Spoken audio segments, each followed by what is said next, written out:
हाय बच्चों, कैसे हैं। आज हम लोग फिर से 822 डीवी पर विचार कर रहे हैं। आज इस पेपर को, इस सेट को हम लोग कंप्लीट करने चल रहे हैं। 2023 822 डीवी। इस सेट का अंतिम प्रश्न पर आज हम लोग पहुंच चुके हैं। अंतिम प्रश्न यानी पांचवा प्रश्न। पांचवें प्रश्न में एक क्वेश्चन आपको करना होता है जो कि 6 मार्क्स का होता है। बेटा कितने अंक का होता है? 6 मार्क्स का। 6 नंबर का एक क्वेश्चन होता है जिसमें एक ही प्रश्न करने होते हैं। दिए होते हैं 2 प्रश्न। एक प्रश्न आपका फ्रेश, दूसरा अथवा यानी उसके ऑप्शनल में दिया होता है। तो इन दोनों क्वेश्चन में किसी एक प्रश्न को आपको टेकअप करना है। दोनों प्रश्नों पर आप अपना समय बर्बाद न करें। किसी एक प्रश्न को आपको कर लेना है और 6 अंक आप अर्जित कर लेंगे। तो 822 डीवी 2023 का ये इस सेट का अंतिम प्रश्न आप इत्मीनान से देखें। और ये क्वेश्चन जो मैं कराने चल रहा हूं अलट पलट आते ही रहते हैं। कहने का मतलब यह है कि कभी 2 गुना कहेगा, कहीं 7 गुना कहेगा, कभी 3 गुना कहेगा। इस तरीके से थोड़ी सी भाषा बदल बदल के इन क्वेश्चन को हर बार पूछता रहता है। इसलिए आपको इन प्रश्नों को इत्मीनान से देखना है। तो पहला प्रश्न आपसे यह कह रहा है, इसका देखो भाई, 822 डीवी 2023 इस पेपर का लास्ट क्वेश्चन मैं आपको कराने चल रहा हूं, है ना। ये क्वेश्चन नंबर 5। तो देखो बेटा, इसमें बोला है पिता की उम्र पुत्र की उम्र की 7 गुनी है। तो देखिए, आप लेट कर लो, माना, क्या करेंगे भाई, माना पिता की उम्र आपने ले लिया भाई कितनी, x वर्ष। पिता की उम्र x वर्ष, age of father x year. और फिर पुत्र की उम्र, पुत्र की उम्र आपको दिया है कितनी, y वर्ष हमने ले लिया। Age of son y years. Age of father x year हमने लेट कर लिया। एज ऑफ आपका सन हो गया कितना, y year. According to question, है ना, अकॉर्डिंग टू क्वेश्चन, प्रश्नानुसार जिसको कहते हैं आप। तो प्रश्नानुसार अकॉर्डिंग टू क्वेश्चन बोला है बेटा क्या, पिता की आयु, एज ऑफ फादर, पिता की आयु बराबर 7 गुणित पुत्र की आयु। ठीक है, यानी आपका बोला है age of father equal to 7 into age of son. पिता की आयु पुत्र की आयु की 7 गुनी है। तो हमने लिख दिया पिता की आयु बराबर 7 गुणित पुत्र की आयु। यहां पर कोई कंफ्यूजन नहीं। अब देखो, पिता की उम्र हमने माना है कितना, x वर्ष। तो यहां लिखोगे x और ये है कितना, y वर्ष इक्वल 7 इंटू वाई, यानी x बराबर 7y आपको मिल गया इक्वेशन फर्स्ट। इस पॉइंट पर या इस स्टेटमेंट में किसी को डाउट नहीं होना चाहिए। ये जो स्टेटमेंट आपको दिया गया है कि पिता की आयु पुत्र की आयु की 7 गुनी है, तो पिता की आयु बराबर 7 गुणित पुत्र की आयु। क्लियर। अकॉर्डिंग टू क्वेश्चन फिर चलेंगे। केस 1, ये आपका केस 1 था। अब केस 2 दूसरी शर्त के अनुसार, ये तो हो गया कितना, केस 1 हो गया पहली शर्त के अनुसार। अब केस 2 में बेटा बोला है 2 वर्ष पहले। अब यहां पर आपको ध्यान देना, ये चीज अवश्य आप गलत करते हो हर बार। तुरंत आपको दुविधा हो जाती, विस्मय होता है, जिसके कारण आप पूरे क्वेश्चन को बेकार कर देते हो। तो इस बात को मैं आपको क्लियर कराना चाह रहा हूं। जब पहले की बात करेगा तो माइनस होगा और बाद की बात करेगा तो जुड़ेगा। कहने का मतलब ये कि अगर क्वेश्चन में कह रहा है कि 2 वर्ष पहले पुत्र की आयु पिता की आयु की इतनी थी, तो पहले 2 वर्ष पहले पिता की भी आयु निकालना है और आपको पुत्र की आयु निकालना है। तो पहले के लिए पिता की आयु में और पुत्र की आयु में जितना वर्ष कहा रहेगा उतना आपको माइनस कर देना है। यहां पर 2 वर्ष आपसे कह रहा तो 2 वर्ष माइनस करेंगे, 5 वर्ष कहता तो 5 वर्ष माइनस करते, 7 वर्ष कहता तो 7 वर्ष माइनस कहते। कहने का मतलब मेरा यह है, अगर पहला शब्द लगा बिफोर अगर कहेगा तो वहां पर माइनस कर देना है, लेकिन आफ्टर जब बात करेगा, बाद की जब बात करेगा तो वहां पर जोड़ देना है। ये चीज आप कंफ्यूजन में मत रहिए, यही चीज आपको क्लियर करनी है कि अगर कहेगा पहले तो माइनस और कहेगा बाद तो रहेगा प्लस। तो अब आपसे क्या है, 2 वर्ष पहले पिता की उम्र पुत्र की उम्र की 13 गुनी है। तो पहले पिता की उम्र निकाल लो, फिर पुत्र की उम्र निकाल लो, कितना, 2 वर्ष पहले। तो अब आप देखो 2 वर्ष पहले, 2 वर्ष पहले पिता की आयु, पिता की आयु हो गई कितनी, x-2 वर्ष ईयर। एज ऑफ फादर है ना, कितने, 2 वर्ष पहले x-2, और 2 वर्ष पहले आप निकाल लो पुत्र की आयु, 2 वर्ष पहले आप निकालने किसकी, पुत्र की आयु, तो ये हो जाएगी बेटा y-2 year. According to question आपसे बोला है पिता की आयु equal 13 into son, age of son, यानी 13 गुणित पुत्र की आयु, पुत्र की आयु। तो अब देखो पिता की आयु कितनी है भाई, x-2। अब ये वाला मत रख देना भाई, ये वाला मत रख देना, नहीं तो गलत।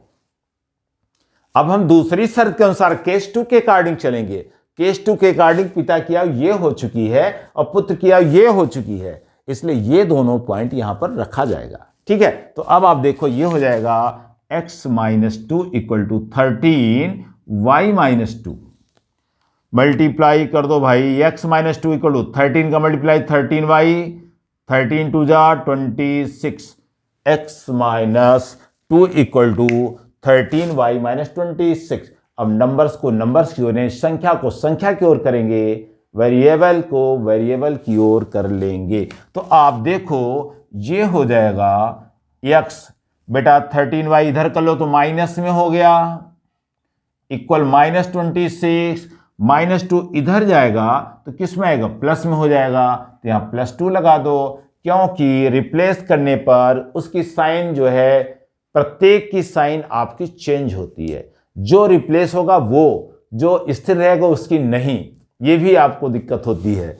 तो अब आप देखो x-13y इक्वल टू -24, ठीक है, -26 + 2, ये माइनस है तो माइनस होगा, जोड़ मत देना है आप, और चिन्ह उसी का रहेगा जो संख्या आपकी बड़ी होती है। अब आप देखो ये आपको मिल गया क्या भाई, इक्वेशन 2 मिल गया। अब देखो बेटा यहां x की वैल्यू कितनी, 7y, इन इक्वेशन फर्स्ट, समीकरण 1 से, है ना, क्या करोगे भाई, x की वैल्यू समीकरण 2 में आप रख दोगे, समीकरण 1 से x का मान समीकरण 2 में रखोगे तो ये हो जाएगा x-13y इक्वल टू -24। अब x की वैल्यू कितनी है, यहां से देखो बेटा 7y, ये 7y आप यहां पे रखेंगे तो मिलेगा 7y - 13y इक्वल टू -24। 7 - 13 आपको मिलेगा कितना, -6y equal to -24, y equal to -24 upon -6, 6 4 या 24, y इक्वल टू 4। तो देखो बेटा y इक्वल टू 4, यानी ये वैल्यू किसकी आ गई, पुत्र की आयु आपको मिल गई, एज ऑफ सन आपको प्राप्त हो गई। अब आपको एज ऑफ फादर निकालना है तो आप निकाल लीजिए, ठीक है। इसलिए ये आपकी किसकी आयु होगी, पुत्र की आयु, पुत्र की आयु।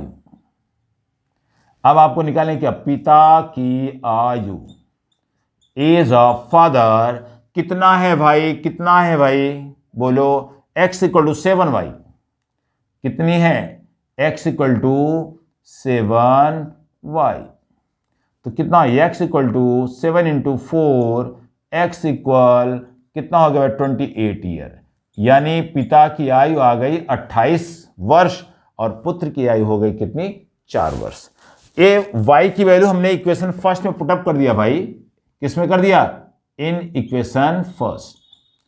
समीकरण 1 में हमने y की वैल्यू रख दिया, y की वैल्यू 4 थी, समीकरण 1 में रखोगे पिता की आयु आपको प्राप्त हो जाएगी। बच्चों इस तरह के क्वेश्चन 101% हर बार आते हैं। देखो सब शेड्यूल फिक्स है, आपको पढ़ने का शेड्यूल अपना फिट कर लो, क्वेश्चन अपने आप लगेगा और आपके अंक अपने आप अच्छे मिलेंगे। इसी का अथवा, क्वेश्चन नंबर 5 का अथवा पर अब चलें। यह क्वेश्चन निश्चित रूप से आपको 101% आपको क्लियर हो गया होगा, कहीं कोई डाउट नहीं होना चाहिए। इसका अथवा जो दिया गया है आर में, बेटा हमने पहले ही बताया अथवा वाले क्वेश्चन में या इन क्वेश्चन में अगर अथवा आपको दिया गया है तो उनमें से एक ही क्वेश्चन हल करना है, चाहे पहला कर लो चाहे अथवा कर लो, बात एक ही है। दोनों क्वेश्चन आपको हल नहीं करने, लेकिन मैं आपको पूरा कंप्लीट आपको सिलेबस का यानी कंप्लीट पेपर का सॉल्यूशन दे रहा हूं, समझा रहा हूं, इसलिए आप पूरा क्वेश्चन आप टेकअप करें। क्लियर? चलिए देखो बेटा, ये बहुत ही सिंपल सवाल, एकदम सिंपल। देखो भाई आपको गिवन दिया है, 2 इक्वेशंस दिए गए हैं। एक तो आपको 10/x प्लस वाई दिया गया है, plus 2/x minus y equal to 4, equation first. Second equation 15/x plus y minus 5/x minus y equal आपका 2, इक्वेशन 2। ये समीकरण आपको दिए गए हैं, इस समीकरण से आपको फाइंड आउट करना है, find the value of x and y, x और y के मान आपको ज्ञात करने हैं। तो देखो बेटा इसमें आप x और y की वैल्यू कैसे यहां से फाइंड करोगे। देखिए इसमें से आपको करना क्या है, सबके अपने अलग अलग तरीके होते हैं, तो अलग अलग तरीके से आप हल कर सकते हैं, इसमें कोई शक नहीं। कोई ये जरूरी नहीं कि हम जैसे बताया आप उसी तरह करिए, लेकिन कॉन्सेप्ट अच्छा होना चाहिए। तो किसी मेथड से आप करिए, एलिमिनेशन लगा लीजिए, चाहे इसको लेट कर लो, जैसे आपकी इच्छा वैसे कर सकते हो। तो मैं आपको विदाउट लेट किए हुए आपको लगवा रहा हूं, सिंपल सा तरीका आप देखें और तुरंत हल हो जाएगा, परेशान मत होइएगा, ठीक है।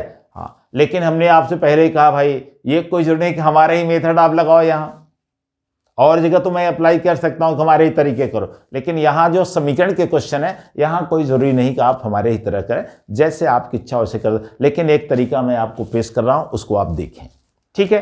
तो सबसे पहले आप देखो भाई, यहां पर x प्लस वाई और x माइनस वाई की वैल्यू आपको फाइंड करनी होगी, ठीक है।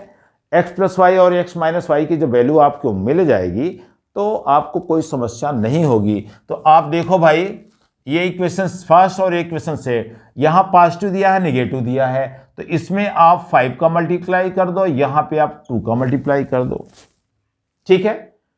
इक्वेशन फर्स्ट में 5 का, इक्वेशन सेकंड में 2 का, कोएफिशिएंट ऑफ 1/y, यानी कि 1/y का जो गुणांक है उसी को आप ट्रांसफर करके मल्टीप्लाई कर दो। तो यहां पर आप देख रहे हो, यहां पर 1/x माइनस वाई का कोएफिशिएंट 5 है, यहां 1/x माइनस वाई का कोएफिशिएंट 2 है, तो 2 का मल्टीप्लाई इसमें कर दिया और 5 का मल्टीप्लाई इसमें कर दिया है। इस बात में कोई दुविधा आपको नहीं होनी चाहिए। अब देखो मल्टीप्लाई करो बेटा, 5 10 जा 50 अपॉन x प्लस वाई, 5 2 जा 10, प्रत्येक टर्म में मल्टीप्लाई होता है, ये आपको ध्यान होना चाहिए। 5 4 जा 20, पूरे इक्वेशन में इसका मल्टीप्लाई होना चाहिए। ये मान लो इक्वेशन थर्ड बन गया। अब देखो 2 15 जा 30 अपॉन x प्लस वाई, 2 5 जा 10 अपॉन x माइनस वाई, 2 2 जा 4, ये आपका 4। अब बेटा दोनों को ऐड कर दो, क्या कर दोगे, प्लस कर दो। जब आप इनको प्लस कर दोगे यानी इन दोनों को आपने क्या कर दिया, यहां पे थर्ड और प्लस कर दिया क्या 4। इन दोनों इक्वेशंस को ऐड करोगे तो क्या मिलेगा, ये कैंसिल होगा। यहां देखो 50/x plus y plus 30/x plus y equal to 20+4। देखो बेटा, इसमें x प्लस वाई आप एलसीएम ले लो। कितना एलसीएम होगा दोनों में? दोनों में x प्लस वाई एलसीएम हो जाएगा। जब x प्लस वाई एलसीएम हो जाएगा तो ऊपर आपका हो जाएगा कितना, देखो यहां पे हो गया x प्लस वाई, 50 प्लस 30 कितना हो गया 80 इक्वल टू 24। आपको मिलेगा, this implies that 80 equal to 24x plus y. 24 को इधर रिप्लेस कर दो, है ना। जब इधर रिप्लेस करेंगे तो मिलेगा x plus y equal to 80/24। इसको आप कैंसिल करोगे कितने से भाई, 4 से कर दो। 4 6 जा, 4 2 जा, ठीक है। 4 6 जा, 4 2 जा 8, फिर 2 से कैंसिल कर दो तो 10 और कितना हो गया 3, यानी 10/3 आपको मिलेगा। ये 10 जा और ये 3 जा। तो देखें यहां से x प्लस वाई की वैल्यू 10/3 मिल गई। ये इक्वेशन आप ले लो 5। यहां तक किसी कोई समस्या? देखिए, x प्लस वाई की वैल्यू इक्वेशन फर्स्ट में अगर हम पुटअप कर दें तो हमें x माइनस वाई की वैल्यू आ जाएगी, और जब x माइनस वाई आ जाएगा तो दोनों को एलिमिनेट कर देंगे, फिर हमें x और y की अलग अलग वैल्यू आपको मिल जाएगी। तो अब देखो भाई, x प्लस वाई का मान समीकरण 1 में रख दो। x प्लस वाई का मान समीकरण 1 में रखने पर तो यहां पर हो जाए कितना, 10/x plus y. x plus y की वैल्यू कितने, 10/3 plus 2/x minus y equal to बेटा 4। ये 10 से 10 कैंसिल हो गया, 3 plus 2/x minus y equal to आपको मिल गया 4। 3 को आप उधर अगर आप रिप्लेस कर देंगे, क्या कर दोगे बेटा, 3 को अगर आप उधर रिप्लेस कर देंगे तो आपको क्या मिलेगा, ये आपको समझने की जरूरत है, ठीक है। तो यहां पर एक चीज ध्यान दो, ठीक है। अब आप ध्यान देना है यहां पर। अब आप देखो बेटा, ये आपको रिप्लेस करोगे तो कितना हो जाएगा, 2/x minus y, 4 - 3, 2/x minus y equal to 1, cross multiply करोगे x minus y equal to 2। ये इक्वेशन आपको 6 मिल गया, ठीक है। इस तरीके से ये दोनों वैल्यू आपको यहां से प्राप्त हो गई, है ना। जब आपको ये वैल्यू मिल गई तो आप देखें इसे किस तरह से सॉल्व करेंगे, ये आपको समझने की जरूरत है। आगे बढ़ें, चलिए। तो आप ध्यान दो भाई, यहां पर इन दोनों इक्वेशंस को हल कर दो, ऐड यानी 5 और 6 को जोड़ दो। इक्वेशन 5 प्लस आप कर दो कितना 6। जब जोड़ेंगे यहां साइड में कर दे रहा हूं, x plus y equal to 10/3, x minus y equal to 2। अब आपको ऐड करोगे तो कैंसिल हो गया, 2x इक्वल टू कितना हो गया, 10/3 प्लस 2, तो 2x इक्वल टू 3 एलसीएम हो गया 10 + 6, तो x बराबर 16/2 × 3, 2 8 16। x वैल्यू कितनी हो गई भाई, 8/3 आपको मिल गई। 8/3 आपको x की वैल्यू प्राप्त हो गई भाई, ठीक है। किसी कोई समस्या नहीं, आगे बढ़िए। अब x की वैल्यू आप चाहे यहां रख दो चाहे यहां रख दो, तो समीकरण 5 से ले लो भाई। किससे, 5। x plus y equal to 10/3 आप लिख सकते हैं x की वैल्यू कितनी, 8/3 प्लस वाई इक्वल टू 10/3। किनारे तो आपको दिख रहा होगा, कोई दिक्कत नहीं। चलिए, तो y इक्वल टू लिखेंगे 10/3 - 8/3। बेटा यहां पे 3 एलसीएम ले लोगे तो 10 - 8 यानी कितना आ गया 2/3। तो x की वैल्यू आपको मिल गई कितनी 8/3, y की वैल्यू मिल गई कितनी 2/3। ठीक है, तो इस तरीके से आपको x और y की वैल्यू यहां पर प्राप्त हो जाएगी।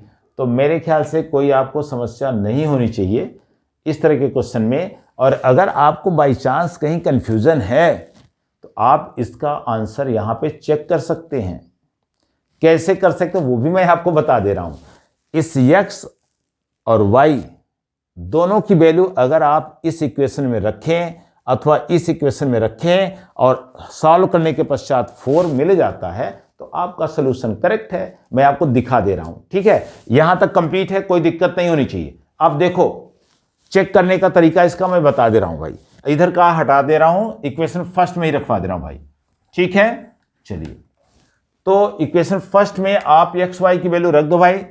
ये चेक करने का तरीका है भाई, कैसे आप अपने को आश्वस्त करेंगे कि मैं यहां पर करेक्ट हूं। तो x की वैल्यू आपकी 8/3, y की value 2/3 plus 2/8/3 minus 2/3 equal to 4 आना चाहिए। देखो 10 देखो यहां 3 एलसीएम ले लेंगे, 8 + 2 आपका 10 हो गया, प्लस 2 यहां 3 एलसीएम ले लेंगे, 8 - 2 यानी आपको मिलेगा कितना 6 मिलेगा।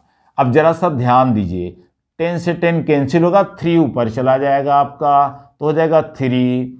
अब तो 3 × 2 = 6 होता है और 2 से 2 कट जाएगा बेटा तो 1 मिला 4, तो 4 = 4 यानी आपका आंसर करेक्ट है। यानी x और y की जो वैल्यू मिल रही है वो आपकी करेक्ट है। अगर आपका क्वेश्चन आता है तो आपको ये नहीं करना है, ये चीज आप करना नहीं है, वहां दिखाना नहीं है, लेकिन अपने को आश्वस्त करने के लिए कि हमारा आंसर करेक्ट है अथवा नहीं, इसलिए आप इसको चेक कर सकते हैं। बाकी आप यहां तक करिए, x और y की वैल्यू आपकी फाइंड हो गई, दैट्स ऑल, आपका क्वेश्चन सॉल्व हुआ। इस तरीके से हम लोगों का 822 DB अलविदा हुआ और हमने इसको कंप्लीट एक क्वेश्चन आपको डिटेल कर दिया। अब कोई क्वेश्चन फंसना नहीं चाहिए, इसकी आप अच्छे से प्रैक्टिस करिए और अगले दिन हम लोग 822 EA लेकर आएंगे 2023 का दूसरा सेट आपको चालू करा देंगे। ठीक, थैंक यू।